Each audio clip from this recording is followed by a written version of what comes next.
Hey guys, if you're new to Deception Bytes, hit the like and subscribe button and be sure to hit the bell to be notified of future videos. If you wish to support the channel, the links are in the description below. Now, fasten your seatbelt. Here we go. Okay guys, I'm back and it is Friday, July 26th and it is 10:38 p.m. Eastern Time. I know, I'm getting a very late start. In fact, I was a little worried that I wouldn't get to post at all because the night was wearing on. But it's been a day, one of those days that you can't say anything else about it except, yep, it was a day. Anyway, and just as I was starting to record, I looked at myself and I went, "Ye gads, what's that? Look. Somewhere I picked up a sunburn today and I wear so much sunscreen on my face that I'm like slug white on my face and bright red on my neck. I don't know. It's a little bit weird if you ask me. All right.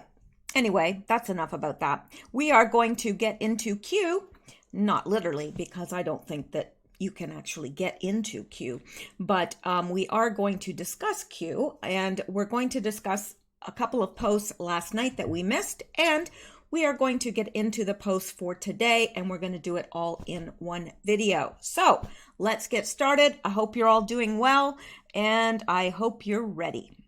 All right, let's get to it. Now, we looked at this one yesterday, but let's take a look at it again. And remember when I went through it, I said, well, if I find out any more information, I will bring that to you tomorrow. And here I am bringing it to you. So, and again, it's possible China monitored Mueller hearing. Yes, it's possible. And of course, we know when Q puts a question mark, it is not a question mark. It is a statement.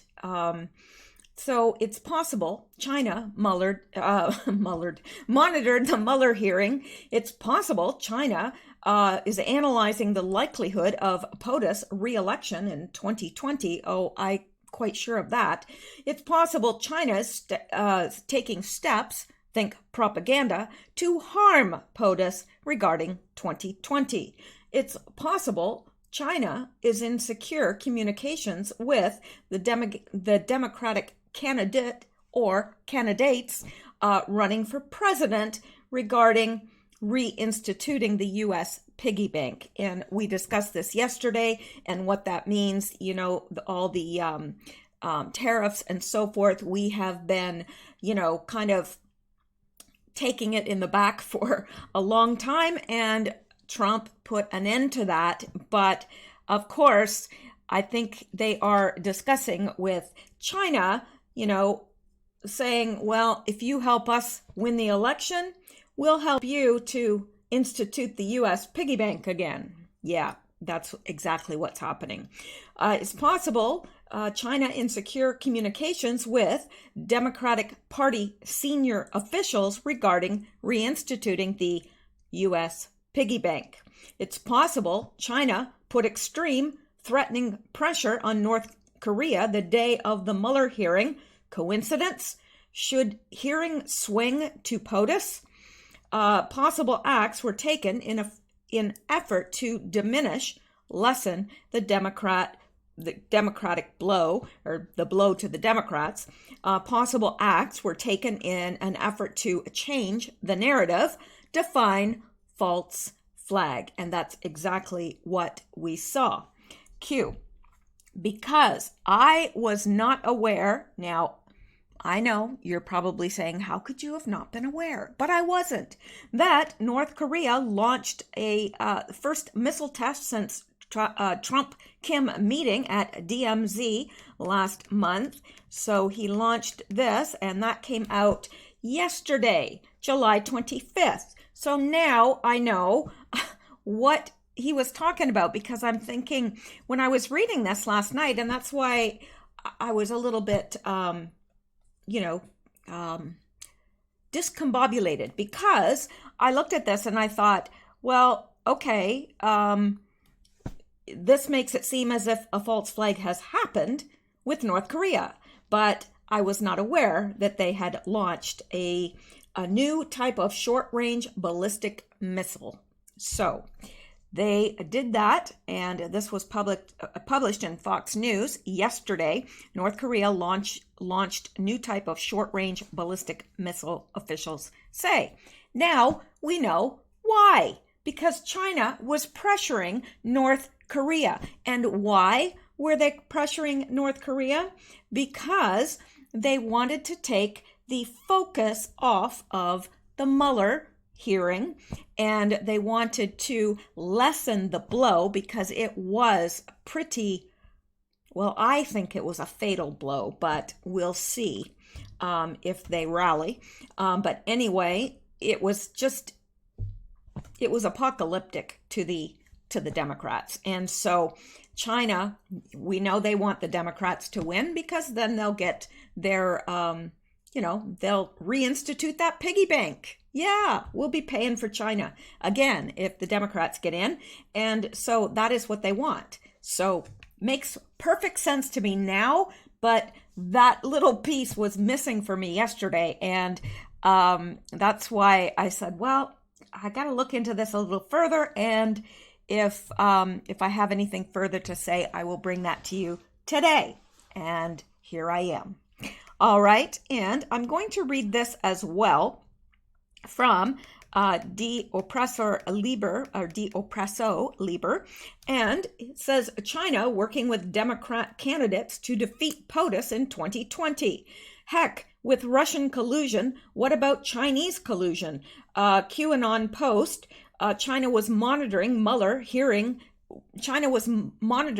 hearing to assess likelihood of POTUS re-election in 2020. We assume it's inevitable as we are awake and follow QAnon, but China and Dems really think the Democrat candidates have a shot at 2020.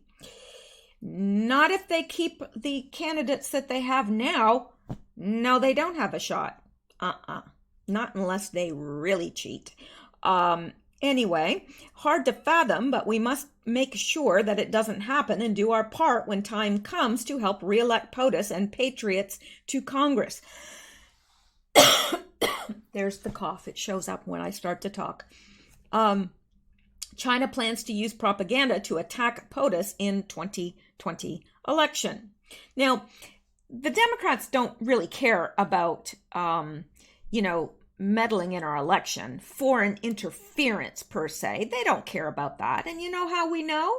The only reason they care about it is because they think it benefited Trump. And I don't even know if they actually believe that. I really don't even think they believe that, because if they do, they're missing a few neurons. But, if they were so opposed to foreign intervention, then why would they want and allow in all the illegal aliens and want and need them to vote? Why do they need dead people to vote?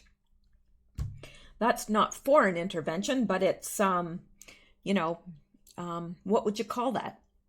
Non-living intervention, I guess. I don't know. Excuse me for a moment. I don't want to cough through this. And you don't want me to either. All right.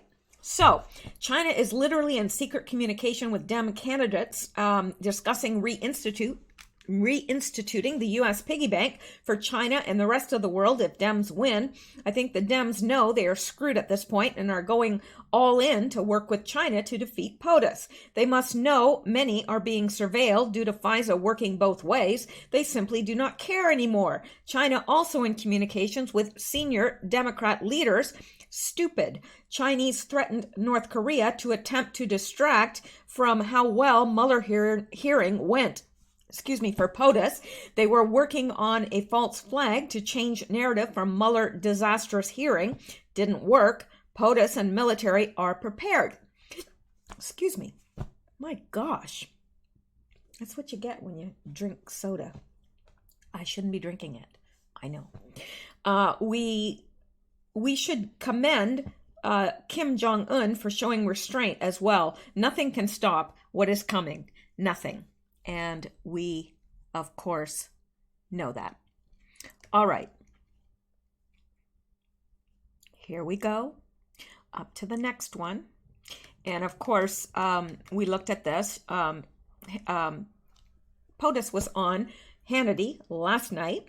And this from Lisa Mae Crowley. Tonight on Sean Hannity's show, President Donald Trump said he gave Attorney General Barr total release, authority for declassification. That is good news. It's good news, and it is news we've been waiting for a long time. So, yeah, that was a little bit of a bombshell there. Not a little bit, it was a bombshell. And also gave him authority to release to his people or whoever he wants, or frankly, perhaps people like Devin Nunes, who is a star, and that's in quotes. So I'm assuming that POTUS spoke that last night. I did miss Hannity because I was recording, I think, at that time. Anyway, so there you go. And yeah, it's coming very, very quickly, like next week. All right. And of course, we read this last night. Thank Q, Baker. Wouldn't be here without you. And that was from an Anon. And Q says, and we wouldn't be here without all of you, Anons and Patriots. God bless and thank you, Q. Q has always been very good to thank the Anons and everybody from the boards, the Patriots, everyone. And I like that. And I like that he quite regularly thanks the veterans and so forth. They should be thanked. And here is the next one. And this, again, is from last night. Q posted this after I had signed off and uploaded my video. But this is very interesting. It looks kind of like the interface to a game, and that is exactly how it's supposed to work. And, of course, the frog, and this way to tennis. But where do you think he is there? You guessed it. He's on Epstein Island. Little St. James. And we come down here, well, not quite that far.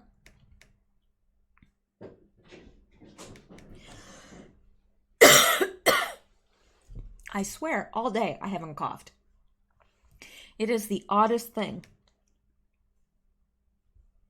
Let's go back up here. Here we go.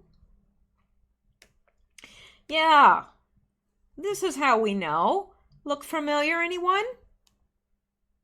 And Q says, Anon's going to play the new Save the Children From video game when released. The cast of characters should be interesting. Q. Well, I think we all know who the cast of characters are because we've heard the names over and over again. Those people that have made many trips to the island and those people that we know about that have been to the island and participated are the cast of characters. But I think that this is quite interesting that he, now I don't know if this was posted by an Anon.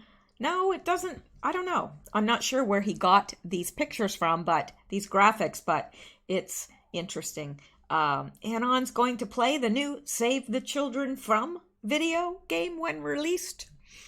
Yeah. And let's go on. Now, again, this is from last night, and it says, he's referring to an Anon's post. It says, it's all coming out soon. And Q responds and says, is it Nunes or Nunes? Because I say it one way one time and one way the next. So, to receive a special package from Barr? Well, again, that's not a question. That's a statement. Nunes to receive a special package from Barr.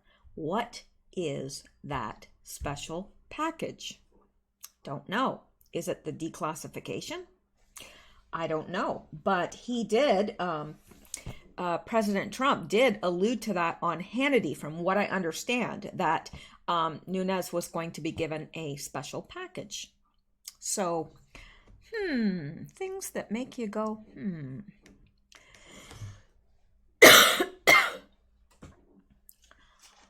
don't know.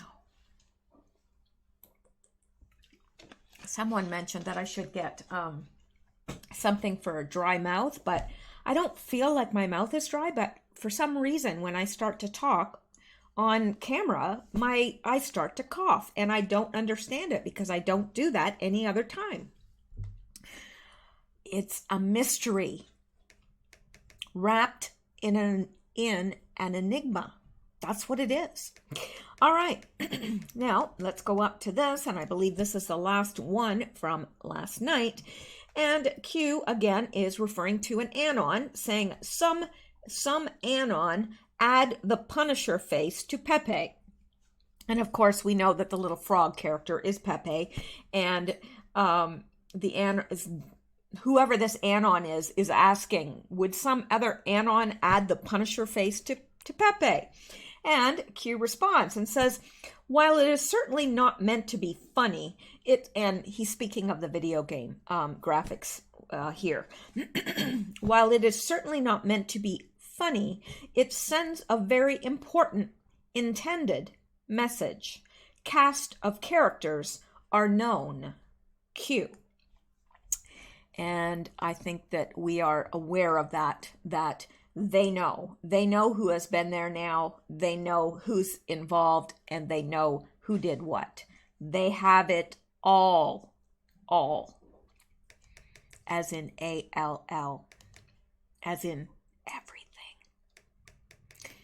No wonder people are panicking. You know, the people that have something to panic about. Yeah, they're panicking.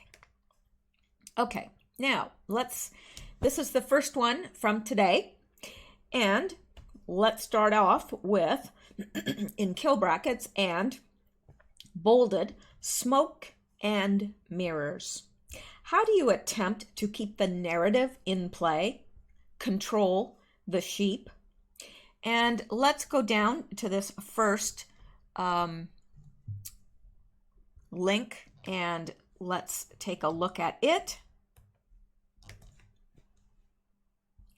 Because Q's asking us to. That's good enough for me. All right. Dems pursue impeachment investigation with bid for grand jury info, insist Mueller delivered. Mueller didn't deliver anything.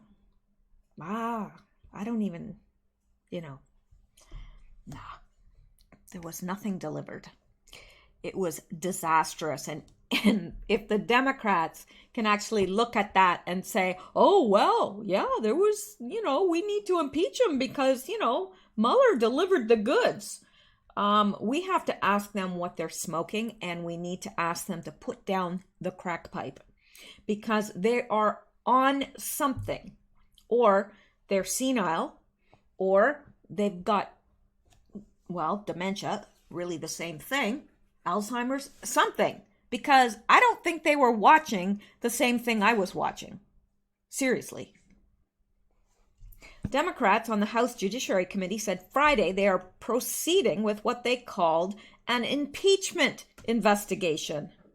Everybody now, collectively, come on, let's do the eye roll. You feel better, don't you? I knew you would. All righty. The impeachment investigation. As they insisted, former special counsel Robert Mueller delivered damning testimony against President Trump in this week's hearing, despite concerns from many on the left that his appearance was faltering and broke little new ground. It broke no new ground as far as I'm concerned. I did watch it, and I don't know what he delivered. Really, I don't. As a major next step, Chairman Gerald Nadler. Okay, that just happened. It was like, an involuntary response when I hear that name, because it makes me feel like I threw up a little in my mouth. Yeah. Anyway, as a major next step, Chairman Gerald Nadler, DNY, and the committee filed a petition in D.C. federal court on Friday to obtain grand jury materials from the former special counsel's investigation. The petition claims the panel needs the information in order to determine whether to recommend articles of impeachment in an attempt to give the request more weight in the eyes of the court. I don't know what Jerry Nadler's problem is, aside from, I mean, I really wouldn't want to be his pants. But as far as him personally, his problems, I don't know. I really don't know, because this guy's got to be guilty of something or mentally ill. It's one of the two, really. There's no middle ground there. He's either guilty, and that's why he's doing this, or he's a vindictive son of a biscuit, or he's mentally ill. It's one of those. Anyway, to meaningfully consider whether to exercise this authority as well as to exercise its other pressing legislative and oversight responsibilities, the committee must obtain evidence and testimony in a timely manner, the filing reads. Yeah. Hang it up, Nadler. Just hang it up. Nadler called the grand jury materials critically important for their investigation. In the petition, Democrats on the committee noted that because Justice Department policies do not allow the prosecution of a sitting president, the House of Representatives is the only institution of the federal government that can hold Trump accountable. The House must have access to all evidence, Nadler said. We are exercising our constitutional authority. We are continuing the investigation of President Trump's malfeasances, and we will do and consider what we have to consider, including whether we should recommend articles of impeachment to the House. We may not. It remains to be seen. It's unclear what new information might be found in the grand jury transcripts. Many of the high-profile witnesses connected to the White House, for instance, appeared for voluntary questioning before Mueller's team rather than before the grand jury. These people are crazy. They're crazy, and I'm telling you right now, they are putting paid to any chance that a Democrat gets in 2020, really gets the highest position in the land, POTUS. We know that, unless there is severe tampering with the polls or the voting, then he's going to get in. But they have just put paid to their chances, because I'll tell you one thing, the country is sick to death of this witch hunt, and that's what it is. They are. Even the Democrats are sick of it. Maybe not the ones that are leading, but just your normal Democrat out there, they're sick of it. It's like, okay, wait a minute. You all said you had all this evidence and it was a done deal, and not so much. So it's unclear what new information might be found in the grand jury transcripts. Well, let me tell you, none. There's no new information that they're going to find in the grand jury transcripts. And you know why? Because if something could be found, Mueller would have found it, because he was motivated. Many of high-profile witnesses connected to the White House, for instance, appeared for voluntary questioning, before instead of the grand jury. Okay, and yeah, that was a typical look during the hearing, right there. Like, huh? Did I write that? I don't know. Nadler also said the committee would seek to enforce subpoenas for former White House counsel Don McCumber, and in another escalation of their anti-Trump probes. That lawsuit is expected to be filed next week and challenge the administration's claim that former White House employees have absolute immunity from testifying before Congress. Nadler said the committee is still negotiating with McCumber for documents and testimony, and the committee will file the lawsuit in very short order if He does not comply. But while Nadler and other senior Democratic leaders indicated they're keeping impeachment on the table without committing to it publicly, colleagues who spoke alongside him at the press conference described these investigative steps as a deliberate precursor to a formal decision on recommending impeachment articles. We are crossing the threshold, Representative Veronica Escobar said. When you think about the mode we are operating under before, it was an oversight function. This is now crossing the threshold with this filing and officially entering into an examination into whether or not to recommend articles of impeachment. I just want to make that point clear. Representative Eric Swalwell. Okay, everybody stop what you're doing. Collective eye roll. Yeah. Swalwell added that the petition marks the first time that the committee is sending a telegraph to the court that one of the remedies we have is impeachment. Well, what remedy do we have against him? He is... Okay, if you can't say anything nice, don't say anything at all, so I'm not going to say anything about that.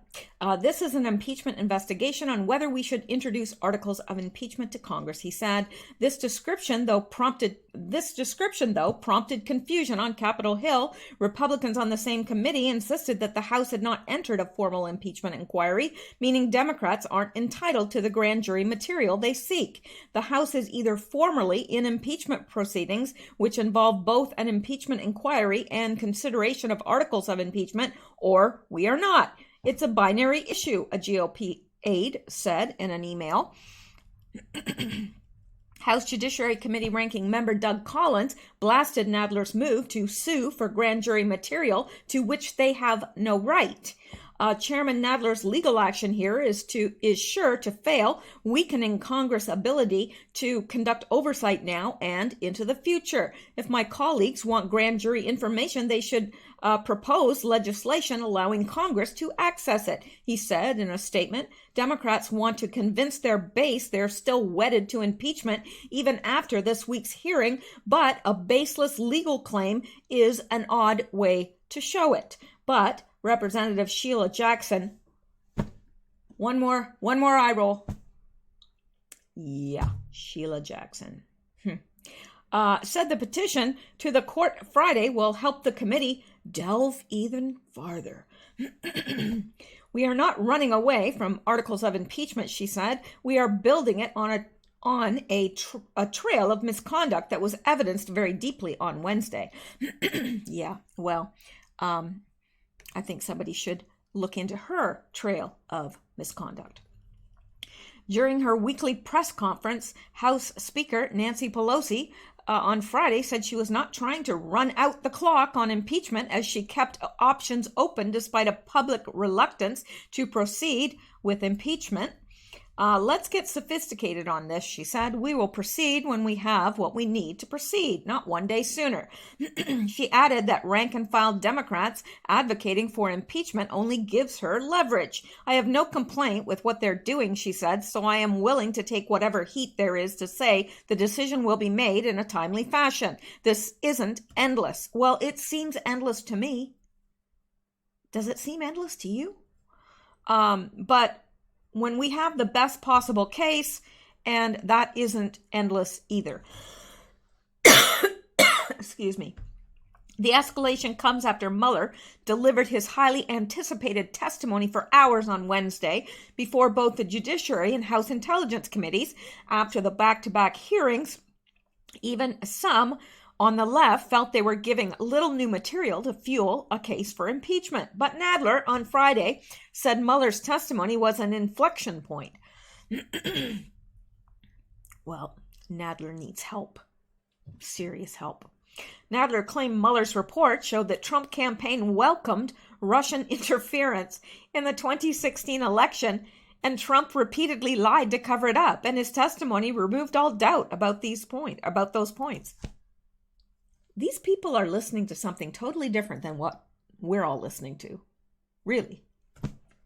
Democrats have been seeking the grand jury material for a redacted version of Mueller's report for months. Attorney General Bill Barr made public a version that protected sensitive sources and methods. Grand jury material and more grand jury material is typically kept secret per U.S. code. So if Bill Barr was to comply and give them what they're seeking, he would be breaking the law. But these guys don't get it. Mueller stood by his team's finding at Wednesday's hearing, reiterating that the special counsel's office found no evidence of a criminal conspiracy between Trump associates and Russia, while also stating that the president was not exonerated on allegations of obstruction of justice, but despite his assertions to the contrary. They asked him. They asked everyone, were you obstructed from doing your job? No. Trump could have obstructed if he wanted to. He didn't. And how can you obstruct, how can you obstruct justice when the whole accusation is false to begin with? It doesn't, none of this makes any sense. All right, but in doing so, he also repeatedly refuted to drift beyond the bounds of his report. This was, to an extent, expected, as Mueller had signaled he would only address material already in the public record. So, having read that, let's go back to Q. And, in quotes, this means Attorney General Barr must redact grand jury material from the Mueller report before disclosing it to Congress. Democrats will complain long and loud about this, but I don't see how Barr can be reasonably faulted for following the law. Congress, after all, has the power to legislate an amendment to Rule 6E that would permit disclosure of grand jury materials from a special counsel. From a special counsel investigation to appropriate congressional committees. Will members of the Democratic Party Congress attempt to amend Rule 6E in order to obtain grand jury material deemed critically important? No, they won't. They need to amend Rule 6E in order for Barr to legally give them the material they're seeking. But are they going to seek that amendment? No, of course they're not. And logical thinking. Why? Why paint a narrative that the one item you cannot possess is the one item you need in order to justify your argument? People elected knowingly spreading false information, disinformation. Puppets follow orders. Think for yourself. Q. Now, this is interesting because, now, I didn't read the second one here. Yeah, we read the first, we didn't read the second one, so we need to do that. But they need that narrative. They need the narrative that, oh, Bill Barr, he won't give us the material we need. That's what the problem is. He just won't give it to us. But he can give it, but he has to redact things. But if he does that, they'll say, oh, well, the one thing we need, it's all redacted. Look at how they're trying to obstruct justice here. They've redacted this, and this is the information we need.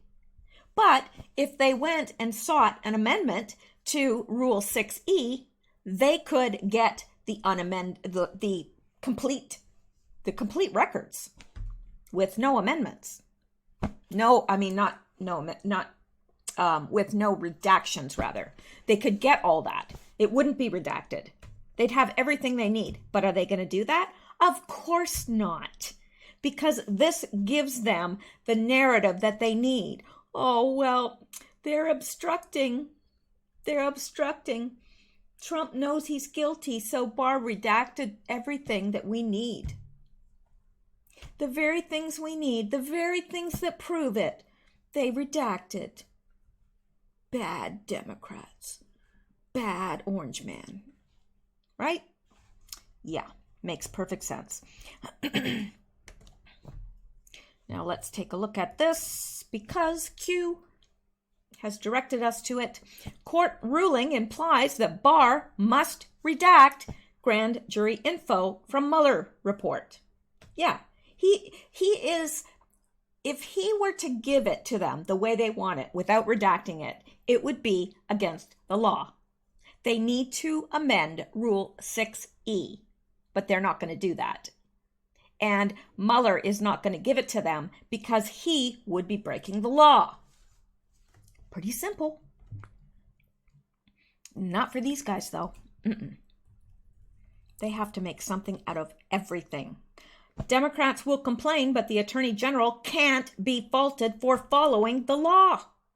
In disclosing the Mueller report, Attorney General William Barr will have to redact grand jury information. This is the upshot of the ruling today by a divided panel of the U.S. Court of Appeals for the D.C. Circuit.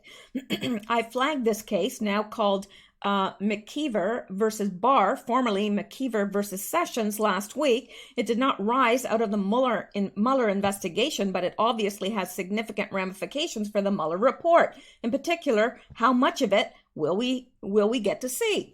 At issue was the question, does a federal court have the authority to order disclosure of grand jury materials if the judge decides that the interests of justice warrant doing so? Or is the judge limited to the exceptions to grand jury secrecy that are spelled out in Rule 6E of the Federal Rules of Criminal Procedure? The D.C. Circuit's McCumber ruling holds that the text of Rule 6E controls.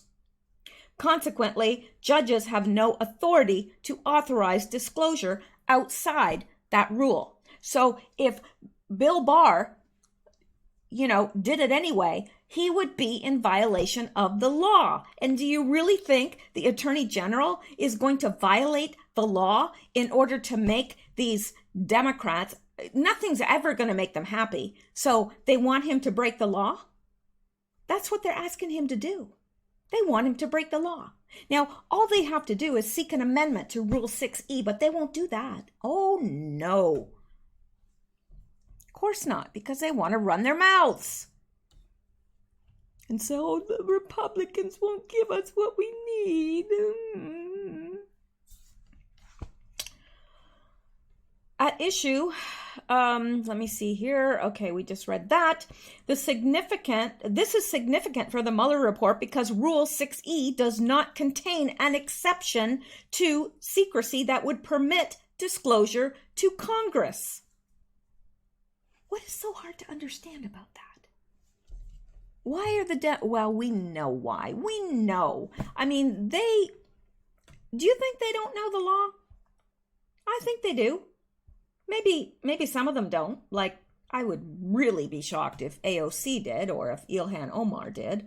There's a few others that I would be...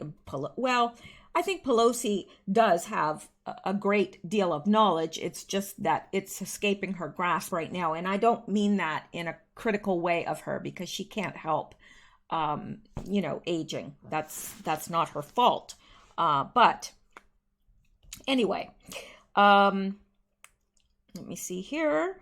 The case involves a writer, Stuart McKeever, who was researching a book on the disappearance of Columbia University professor Jesus de Galindez Suarez in 1956. It was suspected that Galindez, a very public critic of Dominican Republic director Rafael Trujillo, was kidnapped and flown to the Dominican Republic, where he was murdered. In the course of federal investigation, suspicion fell on John Joseph Frank, a former FBI agent and CIA lawyer who later worked for Trujillo. Frank was eventually prosecuted for failing to register as a foreign agent, but never charged with any involvement in Galindez's murder.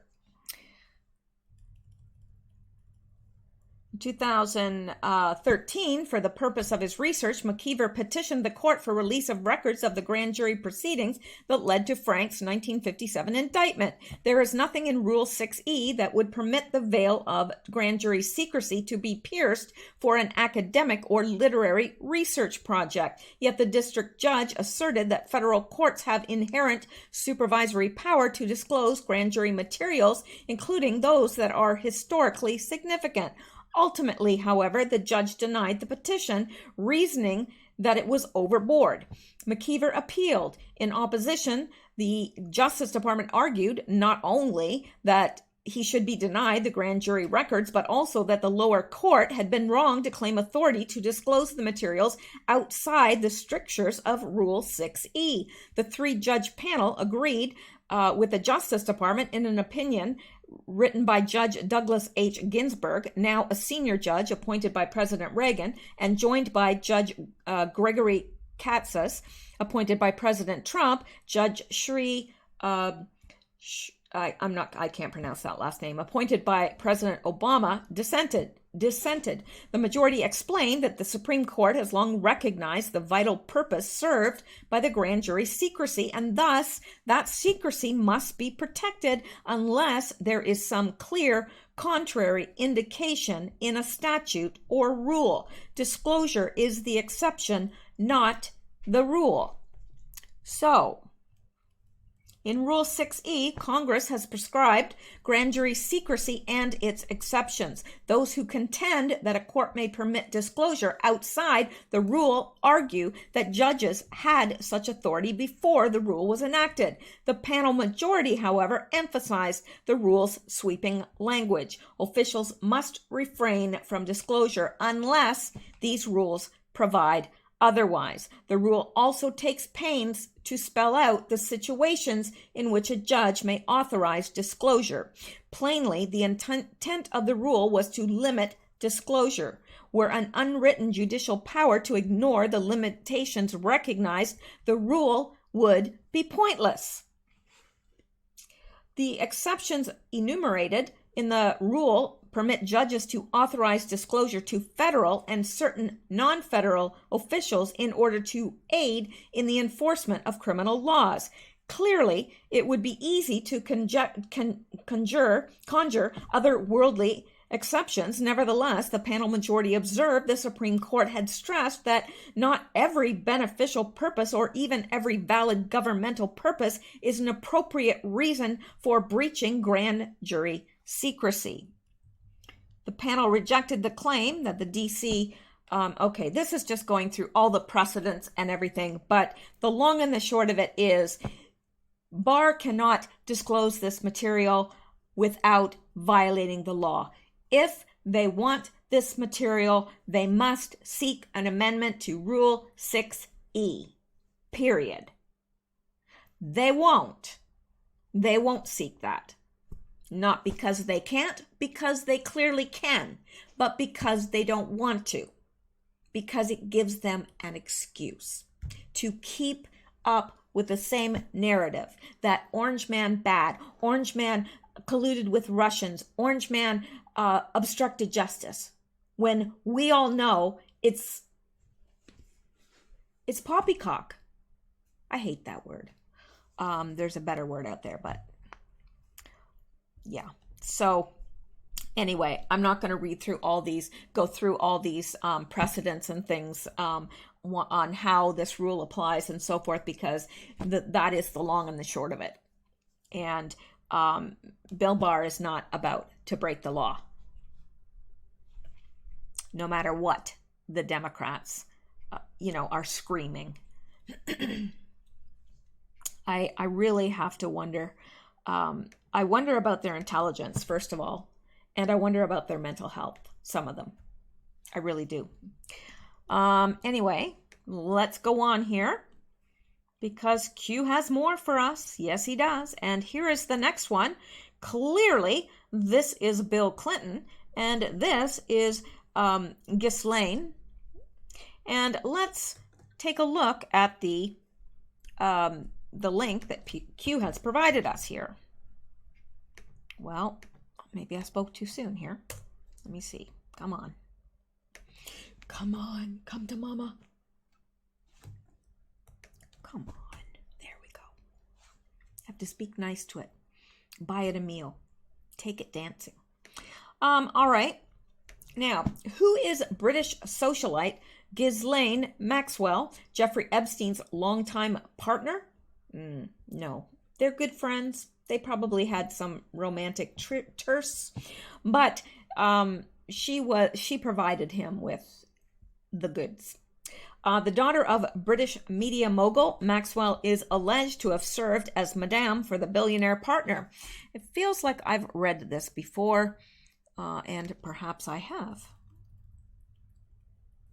Since hedge fund manager and well-connected billionaire Jeffrey Epstein was arrested on Saturday and charged with sex trafficking and sex trafficking conspiracy, the names of powerful men in his social circle, including President Donald Trump, former President Bill Clinton, and weirdly, former lead investigator of the Clinton-Lewinsky scandal, Kenneth Starr, have popped up over and over and over again. Notably, only one woman's name has made a recurring appearance in discussion of Epstein's crime, that of Ghislaine Maxwell, a British socialite and Epstein's longtime confidant, who is alleged to have played a pivotal role in procuring young women for him. And of course, we know she did.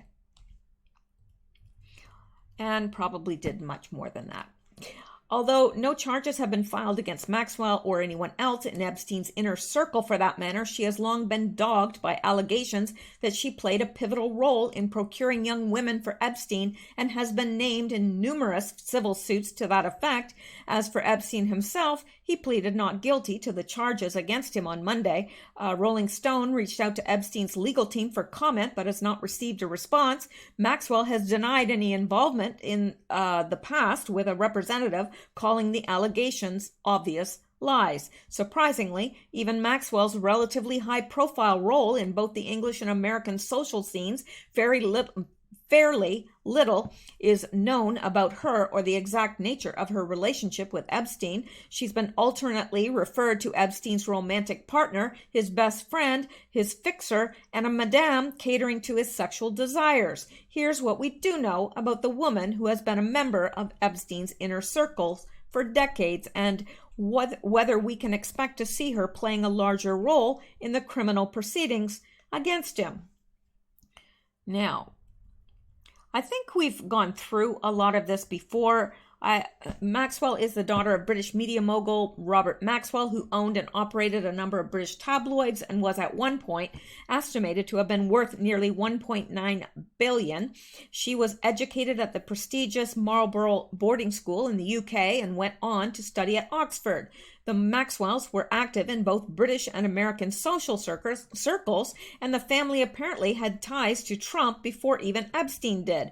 A 1989 clipping from the St. Louis Post-Dispatch lists Trump as a guest on Robert Maxwell's yacht, the aptly named Lady Ghislaine. In 1991, Maxwell was found dead under mysterious circumstances after reportedly having fallen overboard from the yacht. It was later discovered that he was in a significant amount of debt at the time of his death and had embezzled from his employees' pension fund. So we have read this before, and I'm not going to go into this because I think we know she was very, very active in the social scene. Here she is at Chelsea's wedding.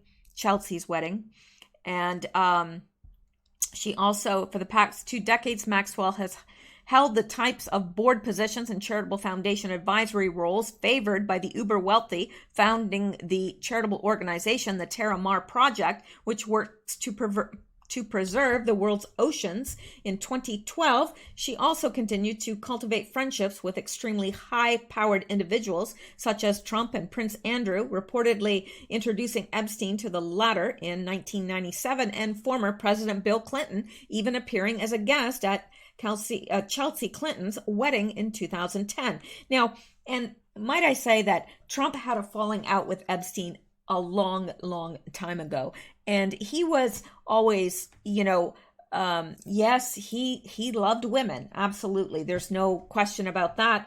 But he really wasn't into the party scene. He doesn't do drugs. He's never drank, doesn't smoke, drink, or do drugs. And so I don't think he participated in any of their revelry, if you get my drift. And let me see. According to the 2000 New York Post profile of Maxwell, Epstein and Maxwell began dating in the late 1990s. The piece not so subtly implies that Maxwell largely viewed Epstein, who at that point had become extremely wealthy from his investment firm, J. Epstein and Company, as a strategic launchpad for her career as a New York City philanthropist and socialite. Although their romantic relationship later fizzled out, the two developed, she wasn't young enough for him. The two developed a close platonic bond, according to a 2003 Vanity Fair profile, Epstein, in which he refers to Maxwell as his best friend. The Vanity Fair profile depicts Maxwell as something of a high-end assistant to Epstein, with journalist Vicky Ward writing that Maxwell seems to organize much of his life, even making appointments with personal yoga instructors for Epstein. So, and then her relationship to his crimes, according to, there's witnesses. There's a lot of the witnesses that said that she also abused. According to those who have accused Epstein of sexual abuse, Maxwell's predilection for managing his life extending to his sex life as well. In 2018, Epstein and Maxwell settled a lawsuit brought against them by a woman named Sarah Ransom, who alleged that Maxwell hired her to give Epstein massages at his home. Now, we know that. We know that she procured young women for her.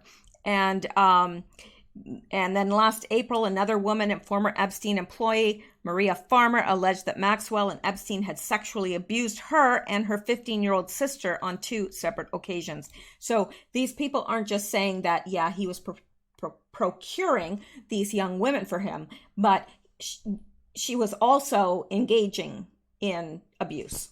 So now let's go down here. We've read this before, so I just don't want to get into all this. I think we are quite aware of the allegations towards her and, so forth, and what she was to him, how she assisted him, pretty much organized his whole life. So let's go back here, and obviously Q is drawing our attention to, as well as this link, he's drawing our attention to, this is probably Epstein's plane. And there is Clinton and there is Ghislaine. Hard to argue with a picture. Now, let's come up to this next one, which I'm pretty sure you're going to find very interesting if you haven't seen it already. Now, Q gives us a link and then says, coming to a theater near you. Q. Well, what's he talking about? Well, somebody hijacked some billboards. Tarantino billboards hijacked in LA to slam Epstein, Polanski, and Pedo Wood. And these are the billboard. This is one of them. Jeffrey Epstein, Once Upon a Time in Pedo Wood, Polanski, July 26. Interesting, no? The giant billboard at Pico and La Cienega? I don't know. I can't pronounce that. Has been rented by Sony to advertise the film. Brad Pitt and Leo DiCaprio no longer appear on several ads in Hollywood for Once Upon a Time in Hollywood, as a conservative street artist has swapped their images with those of convicted sex offender Jeffrey Epstein and film director Roman Polanski. The giant billboard at Pico and somewhere else has been rented by Sony to advertise the Quentin Tarantino movie that opened Thursday night, but Friday morning. Not only have the photos of the actors been altered, but also the film's title, which now reads Once Upon a Time in Pedo Wood. The artist behind the alterations goes by the name of Sabo, And he says that the faux ads are meant to insult the entertainment industry for embracing Polanski, who pled guilty to sex with a minor 4 decades ago, and to a lesser extent, Epstein, who was arrested July 6 for sex trafficking of minors. He also noticed that the backdrop of the movie is the 1969 Charles Manson murders, where the most high-profile victim was Sharon Tate, the actress who was married to Polanski at the time. Epstein wasn't as well known among the public as Polanski until his recent arrest, but he was a frequent guest at entertainment industry events on both coasts, even throwing dinner parties at his New York mansion attended by the likes of Katie Couric, Charlie Rose, Chelsea Handler, and George Stephanopoulos. That's right, I said George Stephanopoulos. Not quite as fun as Papadopoulos, but it'll do. Beyond the billboard, there are ads at numerous bus stops, some on benches and others behind glass. Insiders say a street crew worked through the night to get the phony ads in place before the sun rose on Friday. One bench ad uses an image of Woody Allen instead of Polanski, as Allen was accused of abusing his adoptive daughter, Dylan Farrow, when she was 7. I felt they should all share a billboard to highlight a decades-old problem that has plagued Hollywood for decades, the abuse of children, Sabo said. And here is the same one with Woody Allen here. Once Upon a Time in Peterwood. Yeah, pretty interesting. Yeah, I think so. I think it's brilliant. It's brilliant. So, and it draws attention to something that needs attention drawn to it.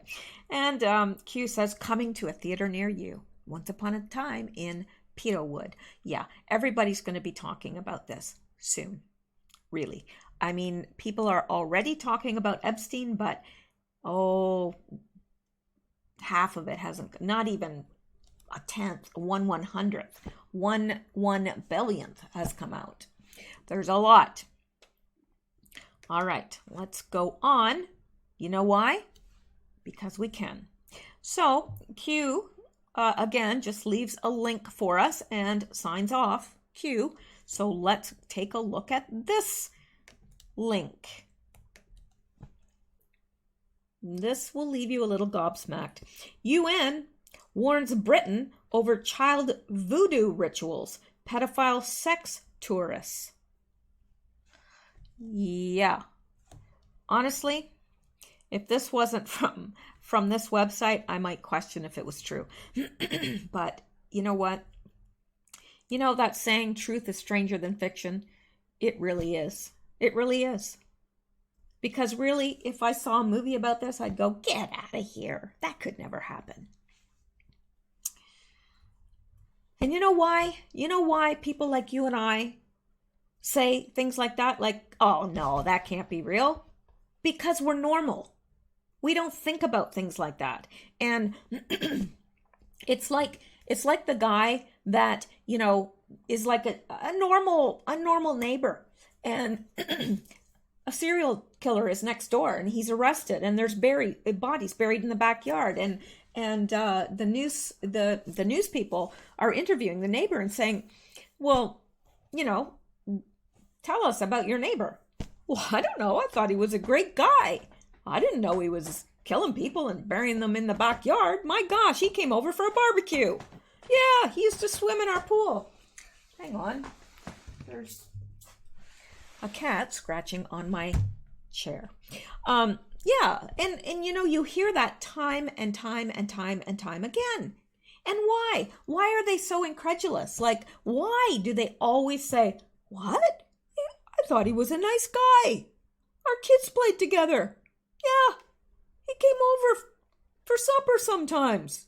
I can't believe that's true. It's got to be some mistake. There's got to be some mistake. And you know why? Because the neighbor's normal. He would never in a million years even think up that stuff. So naturally, you accuse other people of what you do yourself. You see it in other people. And the same things that bother you about yourself will bother you with someone else. But if you're a generally pretty normal, decent human being and try to do the right thing, yeah, you're going to be gobsmacked if you find out your neighbor is murdering people and burying them in the backyard. So, yeah, and it's the same thing here. It's like, because we're normal, we look at this stuff and go, what? What? Anyway, hundreds of children are being kidnapped in Africa and brought to the UK for voodoo rituals. I thought I left that behind in Louisiana. Yep, lots of voodoo there. A UN watchdog said, also voicing alarm about the number of British pedophiles who prey on children abroad. The United Nations Committee on the Rights of the Child, CRC, urged Britain to do more to stop this brutal form of people trafficking. And, well, of course, you know why they're not doing more? Because a lot of them are involved. That's why. That's why a lot didn't get done about all of this stuff before Trump. Trump got in office and all of a sudden the arrests for child trafficking, for, sexual whatever, go way up. Not so normal to him. Not so normal to Trump.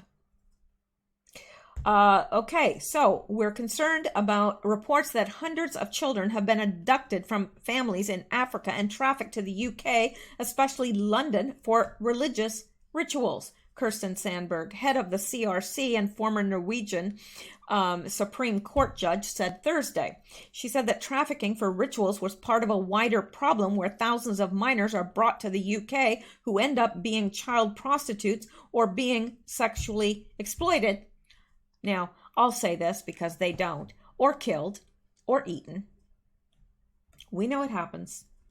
The CRC advised that Britain should strengthen the capacity of law enforcement authorities and judiciary to detect and prosecute trafficking of children for labor, sexual, and other forms of exploitation, including for religious rituals. Yeah, I hope that includes Satanism. There have been numerous cases of children who have been brought to the UK from Africa and suffered torture and abuse, often as part of witchcraft rituals, AFP reports. Victoria Climby from the Ivory Coast was killed by her own relatives in 2000 who thought she was a witch. More recently, in March 2012, Eric Bikubi and Magali Bamu, both from the Democratic Republic of Congo, who moved to London, were found guilty of murdering Magali's teenage brother, Kirsty. This is heart-wrenching. The prosecutors argued that Bill Kubi had a profound and disturbing belief in witchcraft, and although the defense said that Bikubi was suffering from schizophrenia, the judge sentenced both defendants to life in prison. A year later, the Metropolitan Police found the dismembered corpse of a Nigerian boy in the River Thames, who they believed was a victim of a ritual. The CRC also warned about the number of British pedophiles who travel abroad, most notably to Southeast Asia, particularly Cambodia and Thailand, for sex with children. Orphanages were favored destinations where predators would pick on vulnerable kids. There are continued reports that United Kingdom citizens, including some convicted sex offenders, set up charities or travel abroad where they sexually abuse children, Sandberg said. She called on the British government to get its act together to toughen identification, investigation, and prosecution of British citizens involved in such crimes, as well as making sure convicted and known pedophiles do not travel abroad. The UK government has said that the new orders can now be applied to individuals who are deemed to pose a risk of sexual harm, even if they have never been convicted. A national group led by the Home Office will look at ways the police and other agencies can better detect and combat sex offenders. Now, we know that's been going on a long time. People travel to places to engage in underage activities, and that's been happening in Thailand, Africa, all sorts of places, and it's awful. It really is. And I don't know how, domestically you can monitor the activity when people are out of the country. I don't know how that can be done, but it's pretty horrific. And, you know, we'd like to think, oh, it's only happening over there. No, it isn't. No, it isn't. Anyway, she called on the British government to get its act together to toughen. Okay, we just read that. The UK government has said that the new orders can now be applied to individuals who are deemed to pose a risk of sexual harm, even if they have never been convicted. A national group led by the Home Office will look at ways that police, okay, I read that also, our two new civil prevention orders will make it easier to restrict the movement and activities of anyone who poses a risk of causing sexual harm to children and adults, not just those who have been convicted of sexual offenses, Norman Baker, the crime prevention minister, said in a statement. A BBC journalist posing as a children's trafficker trawled the bars and cafes of the Kampala underworld in Uganda in 2011. He found a kidnapper who boasted he could offer as many children as required without the police knowing for $15,600 a child. So that's what the life of a child is worth. I can't imagine. I can't imagine wanting to do harm to a child in any way, sexually, physically, emotionally, spiritually, in any way. I cannot imagine that. I wouldn't even be able to harm an animal. I don't know how these people, I don't know how they live with themselves. I don't know how they sleep at night, but they seem to. Perhaps they have no conscience. I think a lot of them don't. All right, let's go on. And we are up to the next one now. We're getting close to the end. And this is interesting because this was brought up a lot. Well, let's look at this. So this is from, Q is drawing our attention to this that was posted 18th of February, 2019. And it says, Dan Coates, and this is by Anon. This is by an Anon. Dan Coates out, forced, soon. Source equals Trump friend, Chris Ruddy. And then Q said below, interesting this leaked already. Q. And underneath he puts, fly, Dan, fly. Q. And we know from way back that is common. He's said fly, oh gosh, to a lot of people. Anyway, let's go on. And I believe this is the last one. Now, Q draws our attention to this post by Anon on the same day, July 26th, today. It says, Solomon on Hannity Radio. Next week, change of DNI, Director of National Intelligence, Coates gone. D-class of documents. Durham news. Said on the show, might be on Hannity tonight. Did not say that, but this is so big. So watch Hannity. And Durham was tasked by Attorney General William Barr earlier. There's a little tiny bug. No, really, there was. I'm not crazy. Durham was tasked by Attorney General William Barr earlier this year to examine the early stages of the counterintelligence investigation into the Trump campaign, which the FBI says began in July 2016. He has the ability to convene a grand jury and subpoena people outside the government. So there's going to be news, Durham news next week. There's going to be a change a change of Director of National Intelligence, and Dan Coates, bye-bye. Fly, Dan, fly. There's going to be the D-class next week. So, stay tuned because we are going to be here covering it. Well, I'm going to be here covering it, and you'll probably be here. I mean, if you're a regular listener, I'm quite certain you'll be here.